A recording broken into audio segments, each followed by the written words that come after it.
Assalamualaikum warahmatullahi wabarakatuh. Perkenalkan nama saya Meina Anjani Lawati dari SG Angkatan 2022. Pada kesempatan kali ini saya akan menjelaskan praktikum PGBBL acara 11 yakni React Native dengan fungsi metode HTTP yang digunakan untuk CRUD, yaitu eh, ada get, post, put, dan delete. Izinkan saya untuk memberikan pendahuluan terlebih dahulu.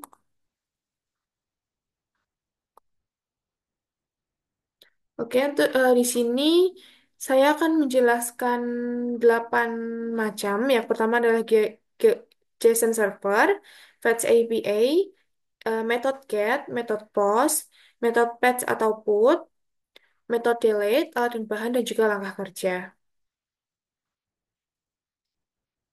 Oke, di sini untuk JSON Server. JSON Server itu adalah sebuah alat yang memungkinkan untuk membuat API RESTful dengan cepat dan mudah menggunakan data berbasis file JSON. Jadi, JSON Server biasanya digunakan untuk kebutuhan mock API atau API tiruan selama pengembangan aplikasi, terutama ketika API backend yang sesungguhnya belum selesai dibuat. Nah, JSON Server ini memiliki kelebihan yakni mudah digunakan, mock API tanpa coding, mock API tanpa coding backend dan juga open source. Jadi JSON ini tuh bisa digunakan sebagai prototype seperti itu. Bisa juga digunakan sebagai uji coba seperti itu sebelum uh, backend atau API backend yang asli yang akan digunakan itu selesai. Jadi untuk JSON server ini belum bisa digunakan untuk aplikasi yang sesungguhnya seperti itu. Lalu ada Fetch API. Fetch API merupakan antarmuka di JavaScript yang digunakan untuk melakukan permintaan HTTP secara asinkron dari aplikasi atau situs web ke server. Fetch API ini memungkinkan aplikasi untuk mengambil atau mengirim data ke dan dari server. Ini sering digunakan dalam pengembangan front-end untuk berkomunikasi dengan server API atau mengambil data dari layanan web lainnya. Nah, kita masuk ke metode yang pertama, metode dari HTTP tadi. Yang pertama adalah get. Get ini adalah metode yang digunakan untuk mengambil data yang ada di server. Metode ini hanya digunakan untuk mengambil data dan membaca data saja. Metode get ini aman atau safe dan independent atau independent. Artinya adalah panggilan get berulang kali tidak akan mengubah data di server. Jadi, get ini benar-benar hanya digunakan eh untuk mengambil data dan read data saja seperti itu. Jadi dia tidak bisa digunakan untuk merubah data atau hapus data atau yang lain sebagainya. Jadi dia benar-benar pure untuk mengambil data dari server. Nah, selanjutnya ada metode POST. POST ini metode yang digunakan untuk mengirimkan data ke dalam server. Metode ini digunakan untuk operasi create dalam prinsip CRUD. Data yang dikirimkan biasanya berupa payload atau body dalam format JSON, XML, atau lainnya. Tidak idempotent atau panggilan POST yang sama berulang kali dapat membuat beberapa salinan data baru dari server. Jadi, POST ini digunakan ketika kita ingin menambahkan data ke dalam sebuah server. Nah, kita menggunakan metode POST. Untuk metode POST ini, data yang misal kita masukkan satu data, dan itu kita post terus, maka data itu akan ke double di dalam servernya, seperti itu. Lalu selanjutnya patch dan put. Nah, sebelumnya patch dan put ini tuh sama, yakni digunakan untuk mengedit data. Akan tetapi dari implementasinya sendiri, patch dan put itu berbeda. Yakni kalau patch itu tuh metode yang digunakan untuk mengganti sebagian data yang ada di dalam server, sedangkan untuk put itu metode yang digunakan untuk mengganti seluruh data yang ada di dalam server. Nah, untuk patch dan put ini seperti yang saya bilang tadi, kegunaannya sama untuk mengedit, tapi bedanya itu tadi, patch itu digunakan untuk mengedit beberapa bagian, bisa digunakan untuk mengedit beberapa bagian yang patch ini. Untuk put itu harus merubah keseluruhan data. Jadi misal kita ingin mengedit data mahasiswa. di mana mahasiswa di dalam data mahasiswa itu, dalam satu data itu isinya ada nama, NIM, dan email. Nah, untuk ketika kita mengedit menggunakan metode PET, kita bisa memanggil data tersebut dari server itu menggunakan ID tentunya yang ada di dalam data untuk pembeda. Nah, setelah data terpanggil, nanti data akan diedit. Nah, kita hanya bisa misal kita hanya ingin mengganti bagian emailnya saja, bagian email, bagian NIM. Kita ingin mengganti bagian NIM saja. Nah, kita hanya perlu menggantikan NIM-nya ke dalam JSON-nya. Akan tetapi ketika kita menggunakan put, kita harus menulis ketiga data tadi, yang data nama, NIM, dan kelas. Ini tuh dirubah jadi dia misal kita mau merubah NIM saja, tapi kita juga harus tetap menuliskan nama NIM yang dirubah tadi dan juga kelasnya seperti itu. Kalau kita menggunakan metode put dan kita hanya menuliskan NIM-nya saja, maka nanti di dalam server pun yang disimpan hanya NIM saja seperti itu. Lalu selanjutnya adalah metode delete. Metode ini digunakan untuk menghapus data yang ada di dalam server. Metode ini digunakan untuk operasi delete dalam prinsip CRUD. Metode ini bersifat idempotent atau memanggil delete untuk sumber daya yang sama beberapa kali akan menghasilkan hasil yang sama atau sumber daya tetap terhapus seperti itu. Nah, untuk alat dan bahan di sini itu ada yang pertama adalah tentunya Android Studio, SDK, Android SDK, Command Prompt, VS Code, Font Awesome, button navigasi, WebView, Fetch API, Converter CS ke JSON, Fatlist, dan yang terakhir adalah metode CRUD. Nah, untuk langkah kerjanya sendiri itu yang pertama adalah melakukan pelatihan menggunakan JSON Server. Jadi kita menggunakan JSON Server untuk memahami dari get, post, page, put, dan juga delete tadi.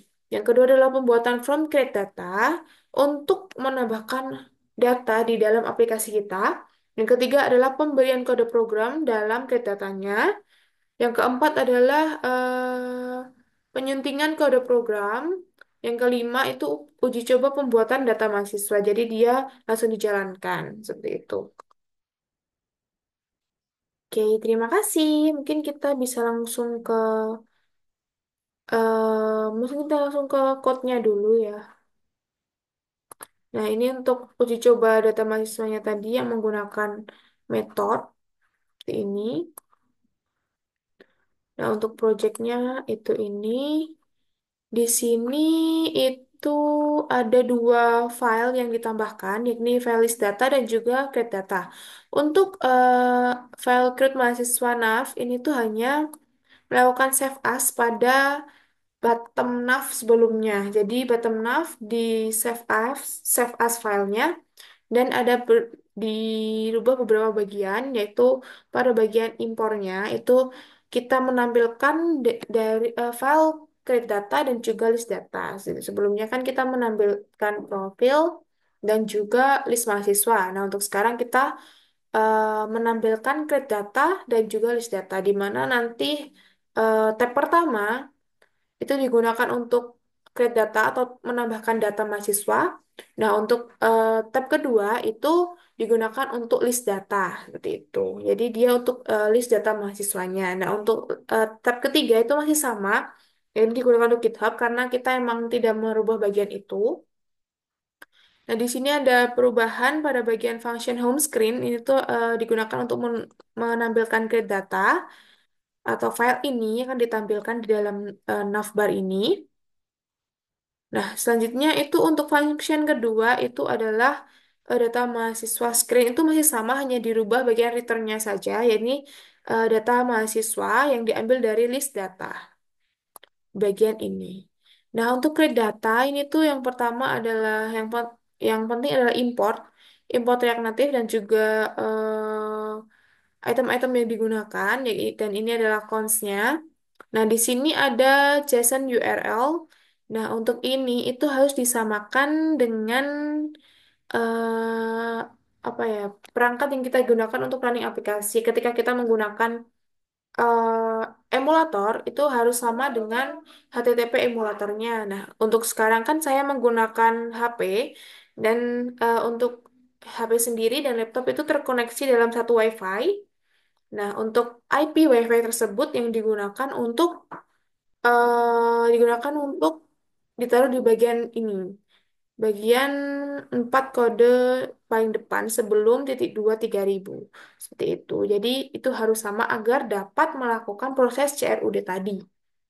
Nah, di sini ada cons-nya seperti first name ini digunakan untuk bawahnya.